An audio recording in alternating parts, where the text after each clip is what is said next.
View আর view.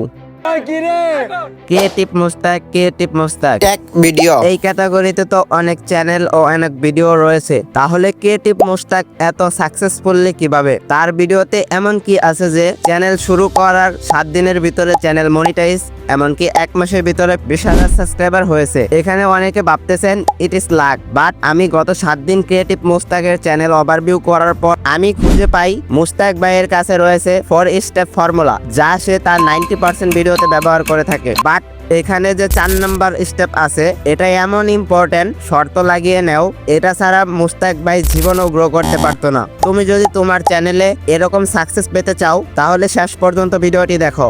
Starting with step 1, glowing effect এবং তার ফেস দিয়ে থাম্বনেল। তুমি যদি মুস্তাক ভাইয়ের চ্যানেলে দেখো, তার 90% ভিডিওতে গ্লোয়িং ইফেক্ট ব্যবহার করা হয়েছে এবং তার ফেস দিয়ে থাম্বনেল তৈরি করা হয়েছে। প্রশ্ন হলো কেন?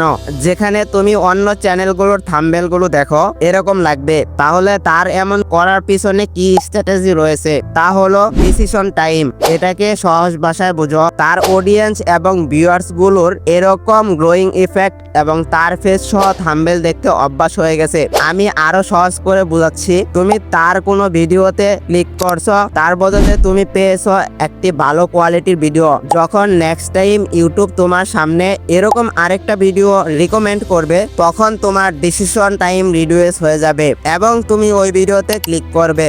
এখন প্রশ্ন হলো, ভাই আমরা আমাদের চ্যানেলে কিভাবে এই ফর্মুলা লাগাবো? আমরাও কি এরকম ফেস দিয়ে থাম্বনেল বানাবো? একদমই না। এরকম করলে তোমার চ্যানেলের ভিউ বাড়ার বদলে একদম ডাম্প হয়ে যাবে, কারণ এরকম থাম্বনেল মুস্তাক ভাইয়ের চ্যানেলের জন্য একটা ব্র্যান্ড হয়ে গেছে। তাহলে মানুষ মনে করবে তুমি মুস্তাক ভাইকে কপি করতেছ। তোমরা শুধু এটা করবে, তোমার থাম্বনেলগুলোতে একটা কনসিস্টেন্সি মেনটেন করবে, যা হতে পারে ডেডিকেটেড কালার এবং একই ফন্ট ইউজ করা। কালার যতটা ইম্পর্টেন্ট না, ততটা ইম্পর্টেন্ট হলো ফন্ট। এটা করার পর যা হবে, যা দেখার পর তোমার চ্যানেলের যে কোনো ভিউয়ার্স বুঝে যাবে এটা তোমার video. That's mean reduce decision time. তোমার ভিডিওর থাম্বনেল এরকম না হলেও তুমি এটা ফলো করতে পারো। যেমন উদাহরণ হলো যার প্রতিটি ভিডিওতে এরকম কনসিস্টেন্সি। এটা তো ছিল থাম্বনেল, বাট মানুষ ভিডিওকে যদি শুরুতে ছেড়ে চলে যায়, তাহলে তো অডিয়েন্স রিটেনশন কম হয়ে যাবে। এখানে আসে step 2, creating into with a need. তুমি যদি ইউটিউবার হও, তাহলে এটা জানার কথা ভিডিওর প্রথম 30 সেকেন্ড কতটা গুরুত্বপূর্ণ ভিউয়ার্সের অ্যাটেনশন গ্র্যাব করার জন্য।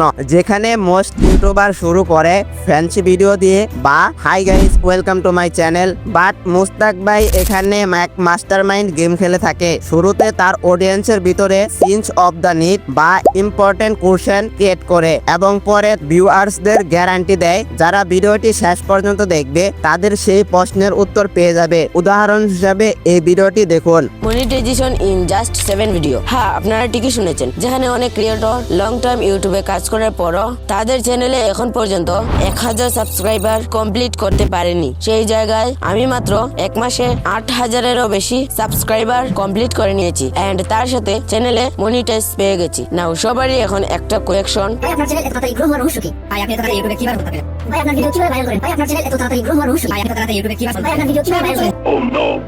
ওকে আজকের এই ভিডিওতে আমি বলবো আমার চ্যানেল গ্রো হওয়ার কারণ কি, এন্ড ভিডিওর শেষে আপনাদের জন্য একটা বোনাস টিপস রয়েছে। মুস্তাক ভাই কিন্তু ভিডিওর শুরুতে সম্পূর্ণ ভিডিও দেখার জন্য আগ্রহী করে তুলেছে, বাট বাকি সম্পূর্ণ ভিডিও দেখার জন্য কি করবে? এখানে আছে স্টেপ নাম্বার 3, বিল্ডিং দি হাইপ। এটা দেখার জন্য এই ভিডিওর 18 সেকেন্ড থেকে দেখতে হবে।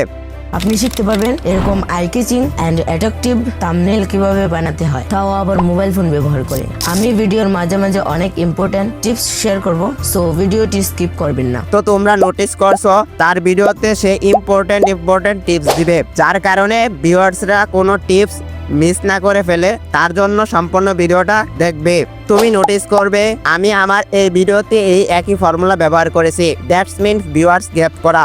তো ফাইনালি আসে স্টেপ 4, যা ছাড়া মুস্তাক ভাই জীবনে গ্রো করতে পারতো না, দ্যাটস ইজ জেনুইন কন্টেন্ট। আমার খুব ভালো করে মনে আছে যখন ক্রিয়েটিভ মুস্তাক ছিল না, তখন আমি আমার চ্যানেল তৈরি করি এবং গ্রো হওয়ার জন্য সেই ভিডিওগুলো দেখি যেগুলোতে বলা হতো ওয়াচ টাইম বাড়াও, সিটিআর বাড়াও, অডিয়েন্স রিটেনশন 60%-এর বেশি করে ফেলো, বাট কেউ এটা বলতো না এগুলো আসলে কিভাবে করতে হবে, বাট মুস্তাক ভাই তা দেখিয়ে দিয়েছে এত ছোট বয়সে কিভাবে গ্রো করতে হবে, একদম জেনুইন ভাবে দেখিয়েছে কিভাবে ভিডিও এডিটিং, কিভাবে থাম্বনেল তৈরি, অডিও এডিটিং করতে হবে, যার কারণে তার এত সুন্দর একটা কমিউনিটি তৈরি হয়েছে এবং এত তাড়াতাড়ি গ্রো করতে পেরেছে। তুমি যদি তোমার চ্যানেলে তাড়াতাড়ি গ্রো করতে চাও তাহলে এই ভিডিওটি দেখো। এই ভিডিওতে আমি এমন 10টি টিপস শেয়ার করেছি যা ফলো করলে তোমার গ্রো হওয়া কেউ আটকাতে পারবে না।